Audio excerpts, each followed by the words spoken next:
you're a Christian woman juggling the demands of business and work, family and faith, you know how overwhelming life can feel. You may start each day with the best intentions, praying, working hard, and striving to be everything to everyone.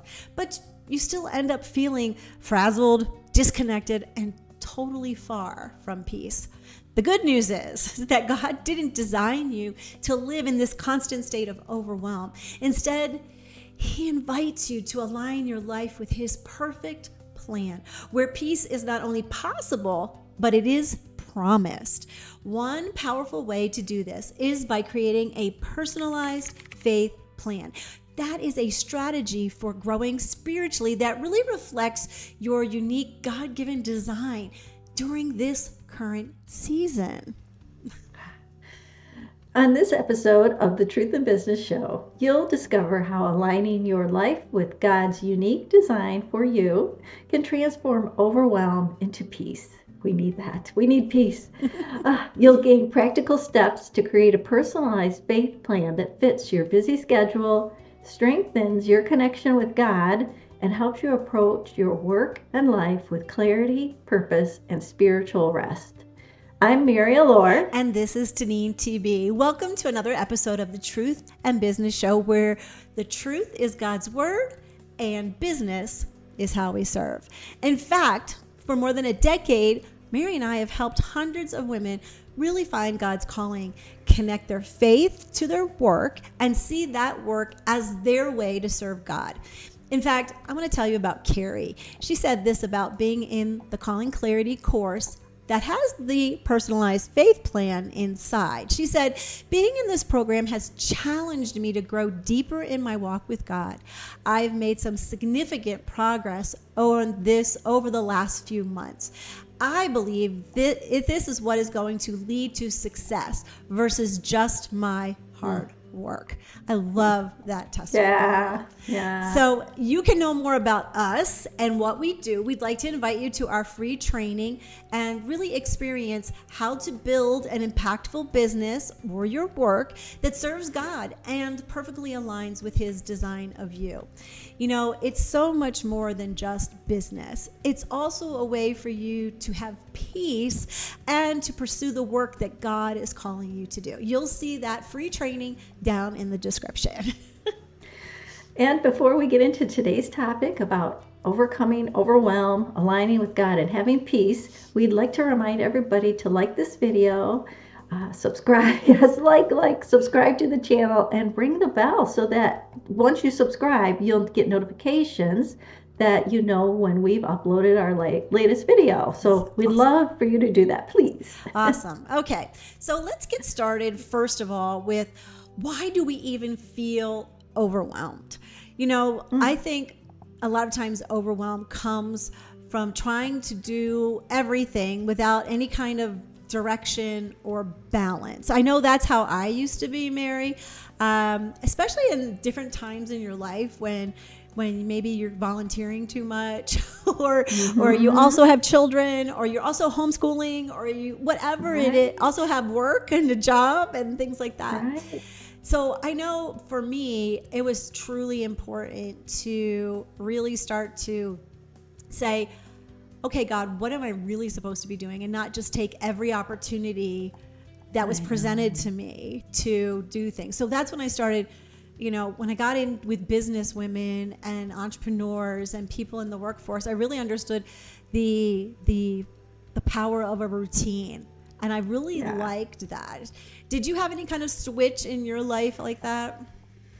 Yes, definitely. I still struggle with overwhelm. It's one of my things. Like, I can get overwhelmed super easy, and I still struggle. And right now I'm in a period of overwhelm. So it's a journey. I got to tell you, it's a journey to work on this, for me at least. But I am one that equates being productive with being successful.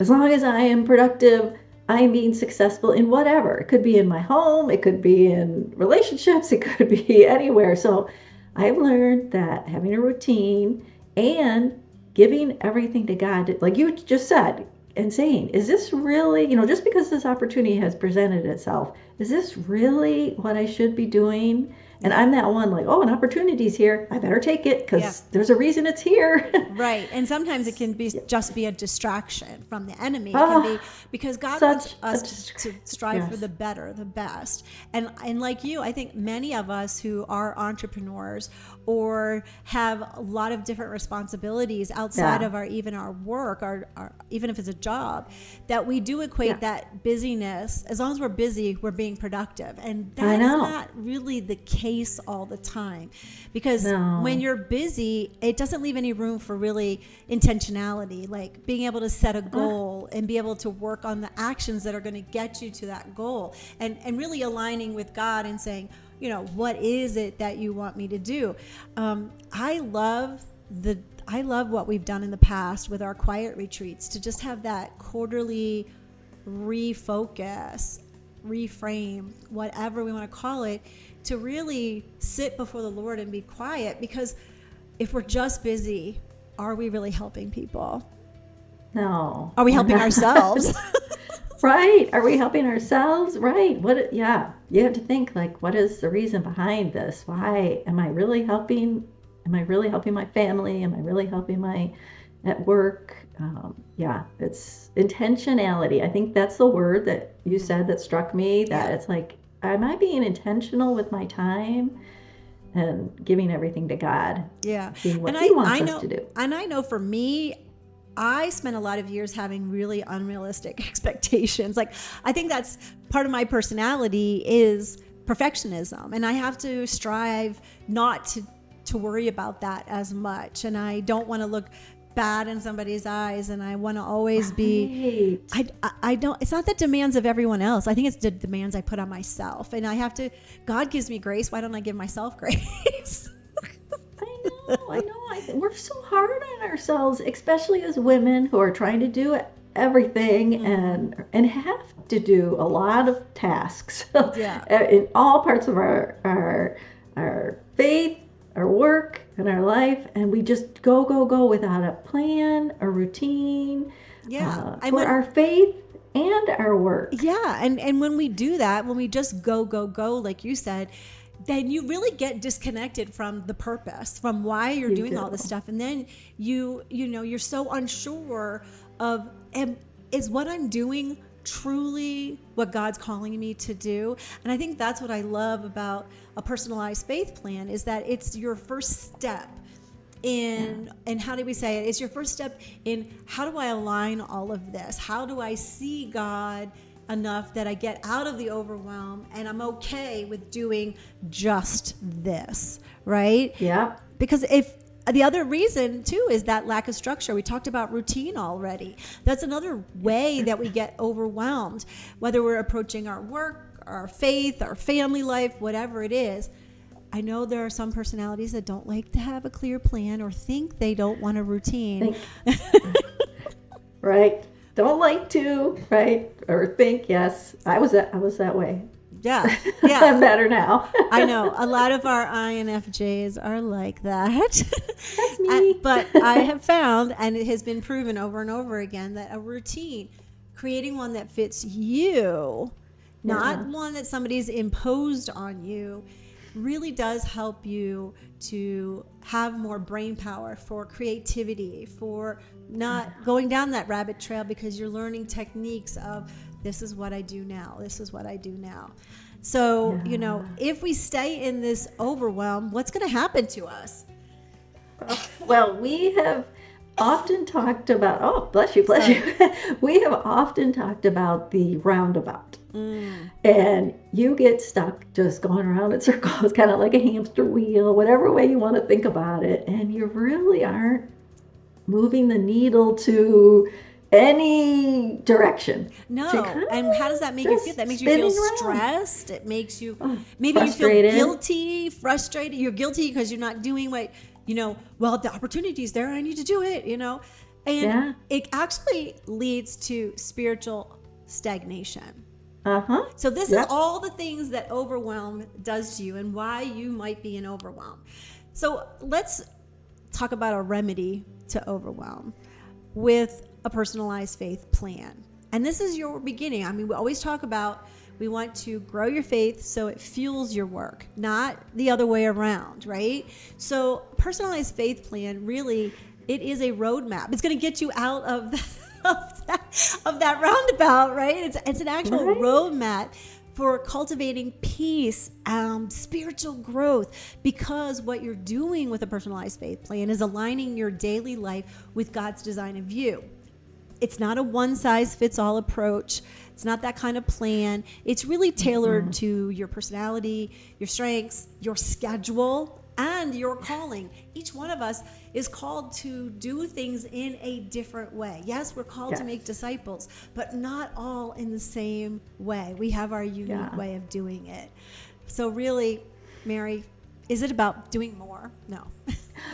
No, it's not about doing more. No, it's about doing the right things, which is probably going to be less than what you're doing now, which is a wonderful thing. Yes. And it brings you closer to God. And as we've been saying, it gives you his peace, and it overflows into every aspect of your life. Yeah. I mean, I have found over the years that the more focused I get in what God's really calling me to do, and it's not a like, boom, I get this idea in my head and I run with it. It is, God shows me over time. He brings people into my life that confirms it. He puts things, he has me writing stuff in my journal that when I look back, I go, oh my goodness, why didn't I see this before?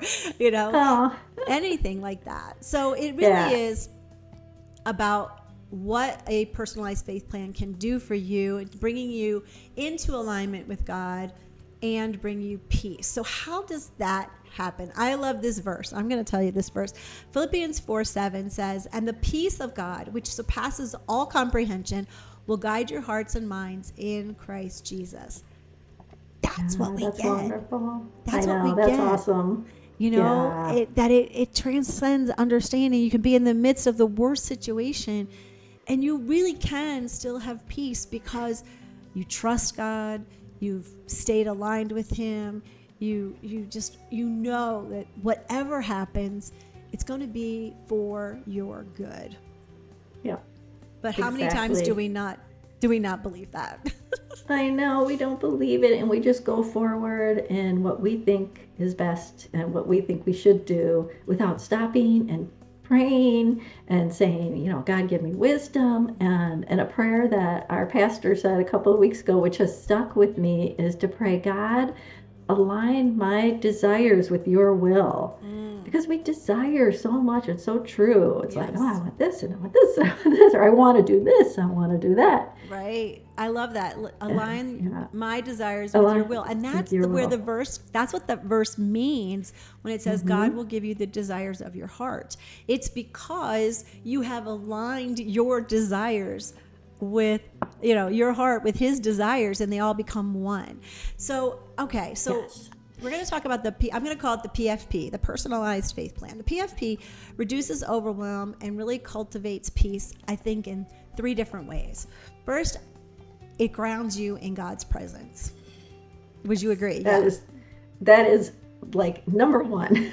Right. And how do we do that? How do we ground ourselves in God's presence? Oh my gosh. Well, we have to spend time with God in his word. And to do that, if we don't schedule a time or have a fixed time, and I fall into this too. If I don't have my intentionally scheduled time, I'll be like, oh, I'll do it later. Do I do it later? No. So you need to schedule that time, and it gives you space to speak to God, to journal maybe, and to give him all your worries, and of course to hear back from him, not audibly, I'm not saying that, but to gain his wisdom in his word and get clarity. Exactly. Oh, that's so good. And I liked what you said, that you either schedule a time every day. Maybe you can schedule that morning time, but sometimes people can't. They have to get kids up and get to school, whatever. Maybe it's after you drop them off. Maybe it's during your lunch hour. Maybe it's, even if it's small, maybe it's in the pickup line. It could be anything. It doesn't have to be this full-fledged I've opened my Bible for 45 minutes to an hour and a half. And it doesn't have to be that. Totally agree. And it can be different times at different days, depending on how your day goes. I mean, if your kids have sports every Tuesday, that's probably not a good day for you to try to do something huge and everything like that. Okay. And I like that it doesn't have to be huge because I have been doing the U version daily refresh, and it says, it could take 4 to 6 minutes, which doesn't sound like a lot, but I've actually had to break it down to listening to the video, reading the first part, listening to the video, and then I've broken it up because it's like, sometimes it's like, I want to do it right, and if I don't break it up, I'm not going to do it right. So it can be small. Yeah, it can be really steps. small. I mean, another way to reduce overwhelm and cultivate peace, besides grounding your presence with God, is to also simplify your focus. And I think that's a lot of what you just said, is that you don't have to do big things, but you have to stay consistent in doing the things. When you do align your life with God's priorities, it helps you focus on what truly matters, and you can let go of all those other distractions and commitments outside of his will. Yes. We already talked a little bit about that. Don't say yes to everything. Right. I know. Everything is not a great opportunity, even though it comes your way. Right. And I know for me, I've been in church since I was young. And, if you have a lot of skills, if you have a lot of talents, if you're willing to volunteer, church people can be like, oh, when we had this job, we thought of you to do it. And you think that kind of like lifts your pride. You're like, oh, they think I'm so awesome at this that I could do it. But you can say no.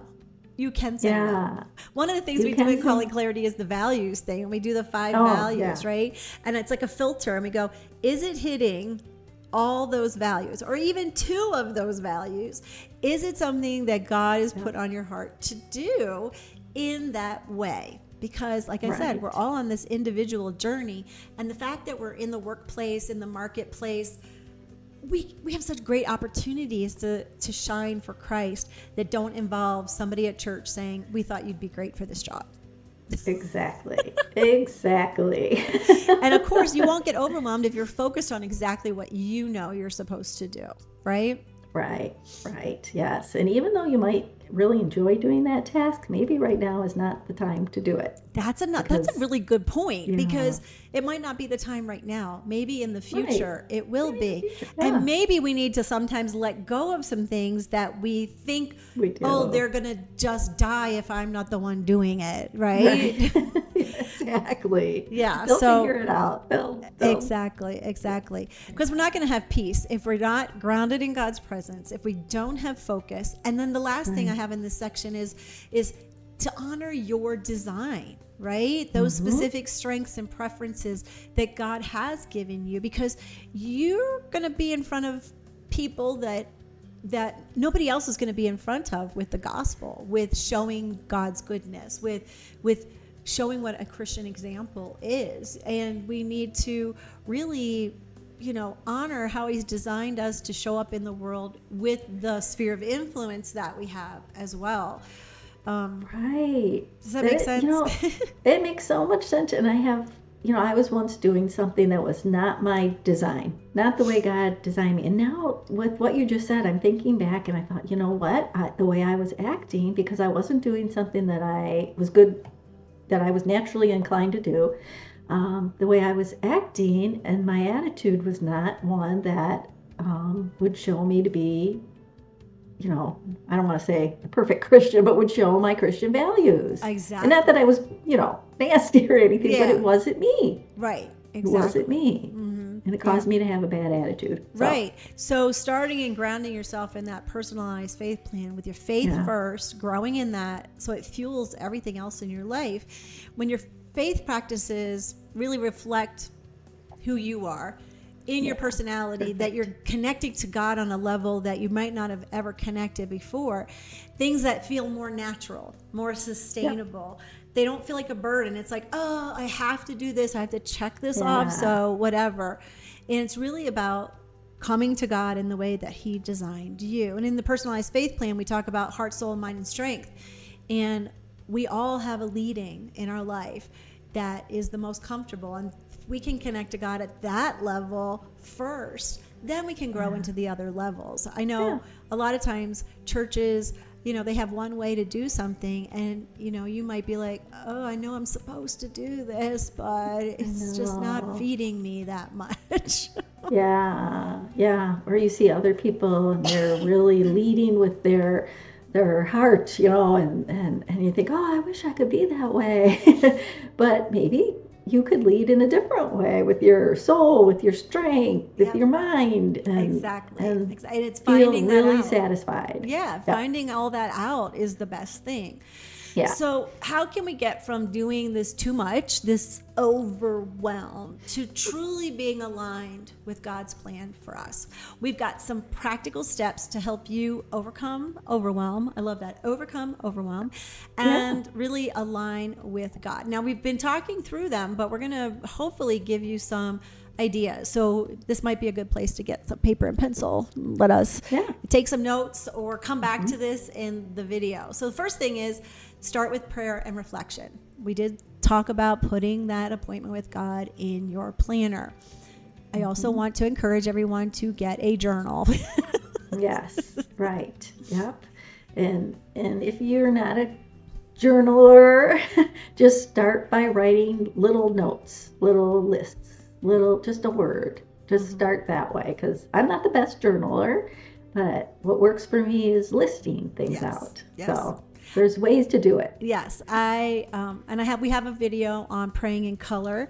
So I will put, you know what? I'm going to put that. I'm going to write a note. That's a good idea. Praying in color. I will put that video in.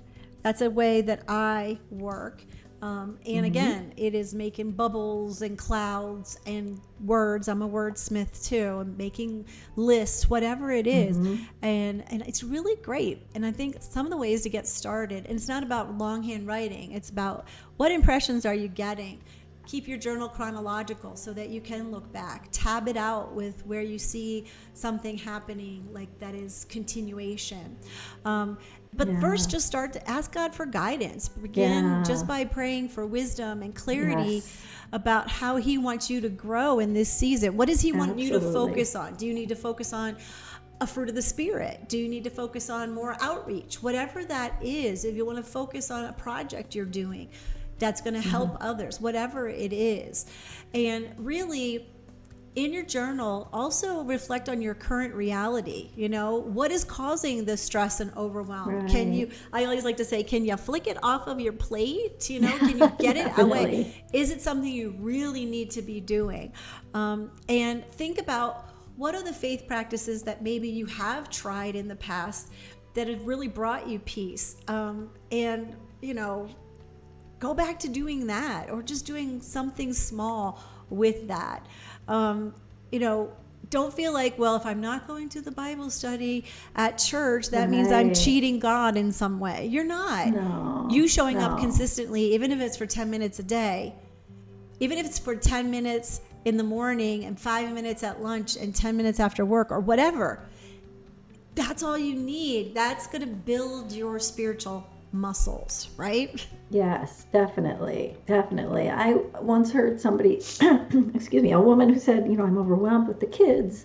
She has young kids and trying to get everything done. And a woman said, if anything you could do, just pray the Lord's Prayer. Yeah. Yep. That's it. If you, just do it and be done. And, you maybe not right now, you can't do all that. So we're giving you all these different ideas. Yeah. I love that we're giving you all, journaling, writing, but do it for you the way you were designed and your current time. Yeah. And it could be worship music when you're driving to pick up your kids. It could be put the worship music on when the kids are in the car. It could be an audible devotional that you. I know for many years I spent a lot of time in the car, especially living in Michigan where everything was like 20 minutes away. So for me, those audible things were where I had time because I was in the car and I just made my kids suffer through it, because you know what? Kids don't need to be entertained 24/7. And if they're hearing worship music or the word of God or a devotional, that's edifying to them as well. So I hope everybody's not going, what? Oh, no. All right. The second way we want to give you to really step into this out of overwhelm and into alignment with God is really to define your God-given design. And this is the work we do in Calling Clarity, specifically for business, but we also do it for the personalized faith plan, for the PFP. And you really need to take time to understand how God has uniquely created you. We call you a masterpiece based on Ephesians 2:10, that you are God's masterpiece, created anew in Christ Jesus to do the good works, the good things that he's already planned for you. So if you want to not be in overwhelm doing those good things, then focusing on your design and understanding it is so important. You know, because so let's talk about personality first. You know, some of us are introverts. Hello, me. And some of us are less introverts, and some of us are extroverts. But you know what? I retook our quiz this past weekend, and I have gone up in introversion. I used to be a 1% extrovert. Now I'm a 16% introvert. Oh, so my gosh. I think that in focusing, God has really made me a little bit more introverted, but because I need that energizing time. When an introvert just means you need to be energized with spending time alone, with doing things that do relax you and give you peace. Yes, like me. I need that. I'm 77% introverted. So that's way more. But then there are other people who really get excited and energized by engaging in community. And guess what? 60, and I just did these statistics. So 60% of the population are extroverts. So us introverts are 40%, and so we're in the minority, but we have to function in the world. So there's some really fun things that if you come into the personalized faith plan, you're going to find out that is just, you'll stop and go, oh, that's why I am the way I am. Yeah, right. And there's nothing wrong with it. No, and there are other people just like me. Yes. There's a lot. Yeah. You also need to understand what are those natural abilities, those talents that you have, like you talked about when you're doing something that's not in your wheelhouse feels wrong. And the strengths that come from that. A strength is just a talent that you have like dug down into and improved. That's all that it is. Mm-hmm. So you have to really understand what activities make you feel closest to God. Is it outside? Is it in a worship service with only music? Is it a prayer service where small groups are praying together? Right. What is that? Is it you, home alone in your favorite comfy chair with a nice cup of hot coffee or tea? You have to figure out where those activities are for you, and not say, well, I have to do it like so-and-so because they're so spiritual. I know. Right. I used to be that way. And I stopped myself. Now I know. Like, no, that's her strength. Yeah. That is his strength. That is not mine. Right. And figuring and that that's out. Okay. Yeah. And figuring that out, and then knowing that about the other person, you're not saying, you're not pointing fingers going, well, they should be doing it this way. But no, you're understanding that we all approach God in a different way based on who he's created us to be. And then, of course, the other part is your actual season of life. Yes, which we've been talking about a lot. What commitments do you have? What responsibilities do you have? Things that shape your schedule now that can change in the future. But for right now, what can you do? Whether that's having toddlers or taking care of elderly parents or having, adult children that constantly need your attention. Whatever, a husband that constantly needs your attention. Those kinds of things. So that's really what we have to be thinking about, is being able to dig into what is my perfect plan for right now based on who I am.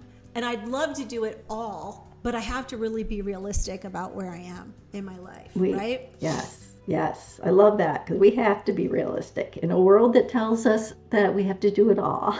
We have to step back and be realistic. Exactly. So let me ask a question to everybody before we go on to give you a few more practical ways to get started in creating your own version of a PFP. We'd like to hear from you. So in the comments, what type of overwhelm are you in right now with work, business, family, church? The list could go on and on. What is that overwhelm? What are those things that you're doing?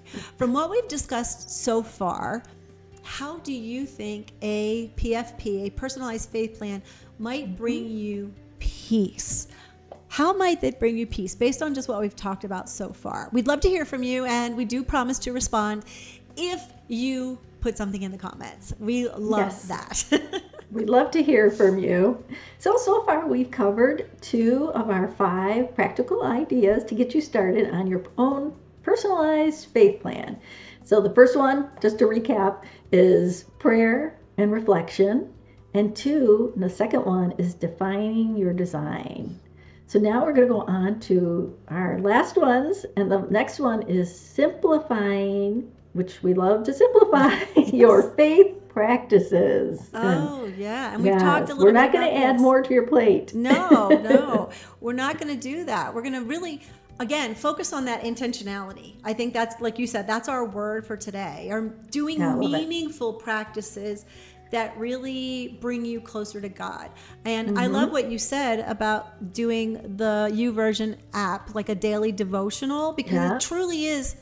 It's a bite-sized pieces, right? It is. I had someone at one time, the woman who wrote Having a Mary Heart in a Martha World, where I got a lot of my stories about Mary and Martha. I saw her speak one time, and what she said was, do slow reading of the Bible. Read a single verse or a short devotional and just meditate on that all day long. Bring it back to your mind.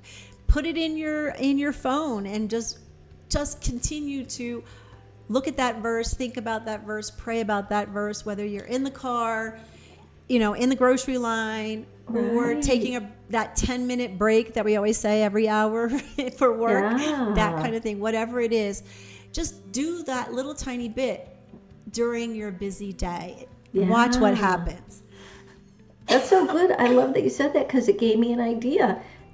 With how many times have you been at the grocery store or wherever and you have to wait? What do? You pull out your phone and you check your social media, Facebook, Instagram. How about instead I go to YouVersion and look at the daily refresh and just meditate on the first thing that comes, the verse of the day or something. Yeah. That's awesome.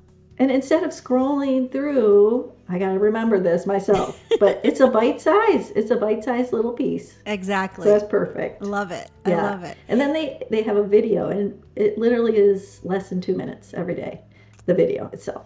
I know. I think that waiting at the doctor, waiting in the checkout line, waiting to pick up your kids, whatever it is, use those few minutes to focus on God, not focus on, what's happening on the perfect lives of everyone on Instagram. I know, exactly. Let me look at the fake stuff.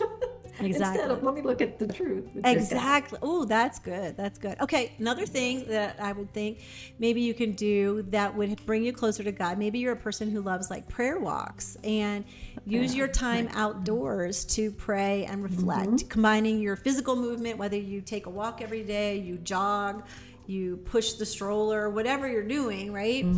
Use that as a time for spiritual renewal. And, that is a great way for you to do it. And I think that's great for people who do have that kinesthetic and they just want to move all the time. That use that time. Even listening to the Bible, you can do that from the YouVersion app. You can listen to the Bible. We always recommend NASB or ESV, the NASB or ESV. Those are really good translations, and they can help you a lot. I also like the NLT, but it is a little bit different. So if you do have problems with understanding the Bible, go check it out in the NLT, the New Living Translation, and then come back to the NASB or ESV, and you're going to find that it really does open up meaning for you. And again, those faith anchors. I love what you said. Put a reminder in your phone with scripture or affirmations to really refocus your mind throughout the day. But I like your substitution. Instead of scrolling when you're waiting, open up the app, open up whatever app you're using, open up or just open up a Bible if you have a Bible app or whatever it is. Yeah. So that is great. I love that. And that's what we do in the PFP. We really want you to, if you're a heart person, a soul person, a mind or a strength, that there are ways for you to connect to God that are really in your design. Okay, let's go to the fourth one. What's the fourth one? Incorporate faith into your work. Ooh. Not be like, it made me think of the silos. Like, just because, you go to church on Sunday, you got to incorporate your faith throughout the whole week. Exactly. And I know in corporate settings, people can be really reluctant to do this because they think it means standing on a soapbox and saying, I'm a Christian, pay attention to me. And that's not, or I'm going to start a Bible study in the workplace. It doesn't necessarily mean that. But it could. But everything that you do, whether you're an entrepreneur in the marketplace or you're in the corporate world or, wherever you are, you need to just reflect your faith. So what are some ideas?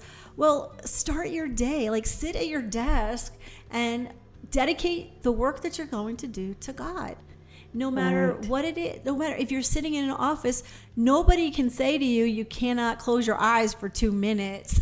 Right. You don't have to be like on your knees, like with your hands folded, right? I mean, we're studying John 17 right now at church. And what did Jesus do when he started to pray? He lifted up his eyes to heaven. I mean, you can do this. Ask God to guide your efforts, to guide your words, to guide your attitudes for that day at work.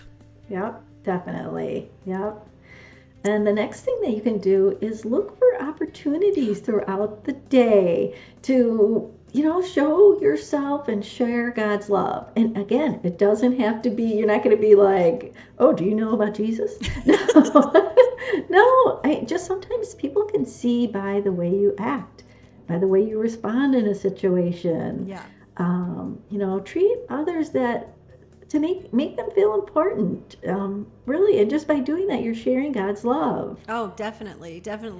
I think it all comes to, how are we using our words? Are we using our words to edify people or to tear down people? How are our attitudes? Like, do we go along with the when somebody's mad at the boss? Do we like gripe with them? Those are the types of things that we cannot stop doing, and that would be different. I mean, we had this when we did our networking group, Mary. I don't know if you remember, but we did little name tags one time.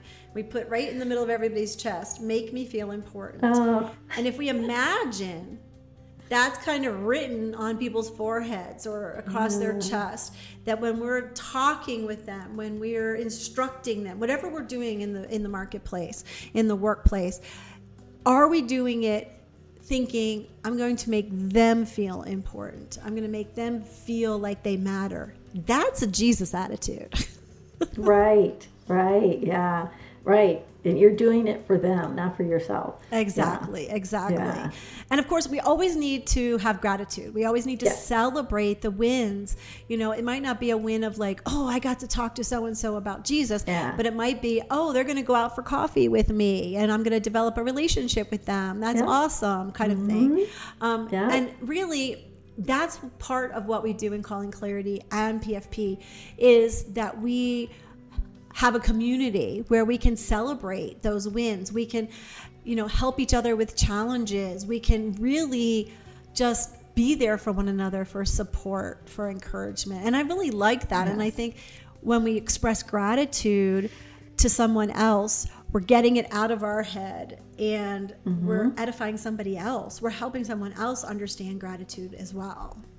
Yeah, that's a really good point. I never thought of that, but you are. Because some people would be like, oh, that's such a little thing or something and to be grateful for. But really, it's if you show that to somebody else, they might think like, oh, I'm going to be grateful for that too. Exactly. And I think it all comes down to how vulnerable that we Yes. want to be. If we can create an atmosphere or create a community, create a space for people where that it's not just about accountability. Are you doing the things you're supposed to be doing? But it's a place for vulnerability where we can come and share those burdens of like, oh, I really messed up this week at work because I did such and such. Or I can say, yes, I got the opportunity to tell my testimony, my story to someone from work because we went to lunch together. They asked me. So, and how do we build that kind of rapport with people so that we can be in those kinds of places where we're more vulnerable to be able to get the help we need so we don't feel so alone. I know. I don't know if you've ever been in a group where everybody's great, because they're afraid to share and be vulnerable. They're afraid. And that makes me, I've been in a group like that, and that makes me feel like, gosh, I must be the only person with problems. Exactly. But really, we're just all afraid to open up and tell the truth because everything looks perfect on the outside. And I guess that's my prayer, is that we, with our personalized faith plan, would create opportunities for vulnerability, create places for that. So, because I think as believers in the way that the world is now, the way that it's going, we need that support from one another. We need to be able to say, I messed up, and get the grace that God gives us, get that from other people so that we are not feeling alone and we're not feeling stranded and strangled in the workforce every day, in our businesses every day. Oh, I just inspired myself. I know, sometimes we can inspire ourselves just by Okay, the last thing I want to talk about is committing to rest and Sabbath. Yes. This is a great tool, and I've been using it for years and years and years, because God really designed us for rest. And often that feels so counterintuitive to our busy lifestyles. Yes, it does. It's a spiritual practice, Sabbath. Yes, it is. And you have to disconnect from everything else that is going on. You have enough time, 6 days of the week to connect. Yeah. You need to disconnect from all of the things that are going on in life. And this again comes down to that routine and that intentionally scheduling stuff so that you can recharge your body, recharge your mind, recharge your spirit, that soul of yours, because you can't keep stretching yourself because you're going to snap. You're going to snap. Yeah, definitely. And so I use my Sabbath, and I take 24 hours off every week, and mine is over Sunday. It doesn't have to be, it just depends on your work schedule. If you work on Sundays, it's not going to be your Sabbath. It could be on a Wednesday or whatever. But I start like around 4 o'clock on a Saturday afternoon till about 4 o'clock on Sunday, because by Sunday night, I'm thinking about what am I going to do for the week? And I want to get my schedule and all that stuff. And I want to really honor God. So I back it up. And I, sleep, that's a really important part of Sabbath rest. Going to church or watching church, whatever it is that you do, don't do your laundry. Don't do anything except things that really give you joy. So if that's reading a book, watching a movie, taking a nap, going for a walk. Yesterday, I went to the pool. I love the pool. The pool's one of my favorite things to do. And so, you believe it or not, when I do it that way, I come to Monday morning like my most creative, my most energized, focused, everything, because I've done that. What do you do for your Sabbath? Well, interesting. I have a perfect example because you're probably going to be surprised.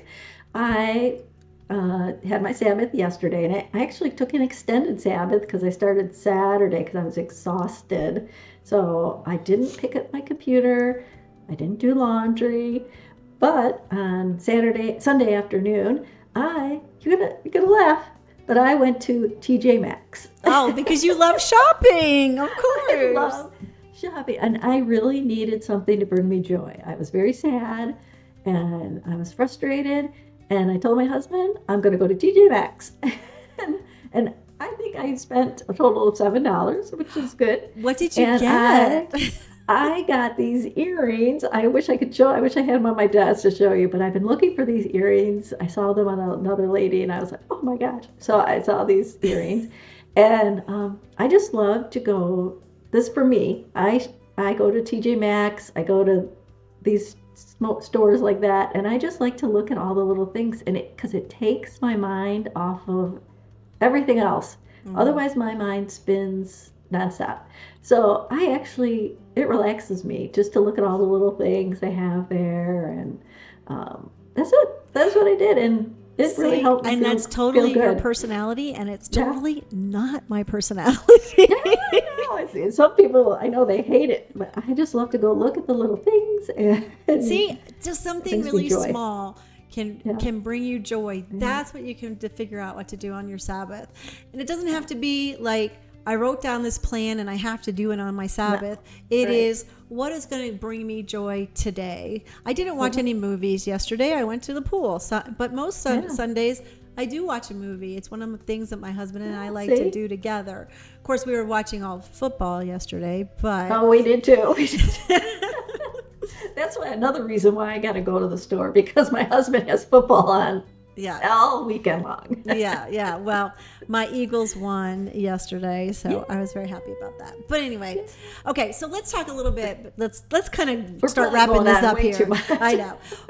Sorry, guys. What might this look like for each one of you? Let's give you some more streamline. I know we've talked about a lot of things. You might have written down a lot of things, but the first thing, on these 5 practical steps that we've given you, what might it actually look like? Well, I think first, it's to streamline your mornings.